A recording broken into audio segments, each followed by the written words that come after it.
माझी आई 1-1.5 महिन्यापूर्वी वारली. 90 वर्षाच्या पुढचं वय होतं, आम्हाला माहीत नव्हतं, कारण माझा बर्थ डेट माहिती नाही. त्याच्यामुळे आईचा वाचण्याचा काही प्रश्नच येत नाही. कारण आमचा बर्थडे ज्या दिवशी शाळेत गेलो त्या दिवशीची डेट आहे आमची लागलेली आहे. आणि आई सांगायची माझा जन्म हा दसरा आणि दिपावळीच्या मध्ये झालेला आहे.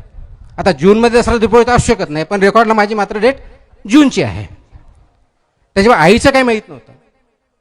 आणि आईचं का त्यांनी जे काय आम्ही आहोत, मी माझे दोन्ही बंधू, आमचं कुटुंब आईवडिलांमुळे आहोत, त्यांच्या संस्कारामुळे आहे, त्यांच्या भविष्य बघण्याच्या दृष्टिकोन फोरसाइटेडमुळे आहोत.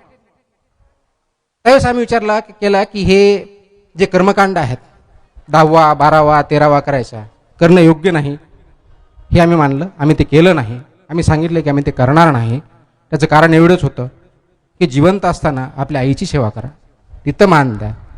त्याच्यानंतर आपण त्यांच्या अस्थी उचलणार, त्या गंगेत टाकणार किंवा कुठेतरी नदीत टाकणार, त्याच्यामुळे ते पाणी प्रदूषित करणार. त्या प्रदूषित झालेल्या पाण्यामुळे जलाचर त्यांचा मृत्यू पावणार. म्हणजे तुमच्या एका ॲक्शनमुळं तुमचा क्लायमेट जो आहे, एन्व्हायरमेंट आहे, ते पोल्यूट होणार, कोणाला तरी डेथ येणार.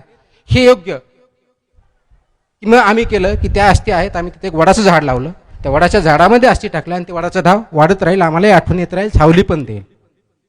म्हणजे आजच्या डेटला क्लायमेटच्या बाबतीत आपण जे बोलतो की एवढी हीट वाढली, पाऊस व्यवस्थित येत नाही, याची ॲक्शन सोपी आहे.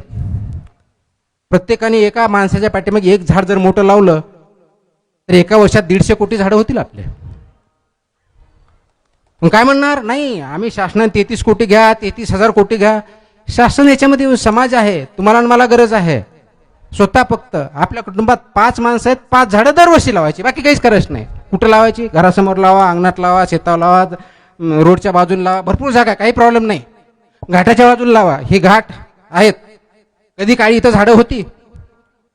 विचारा आपल्या पूर्वजांना. आता काय विचार करा.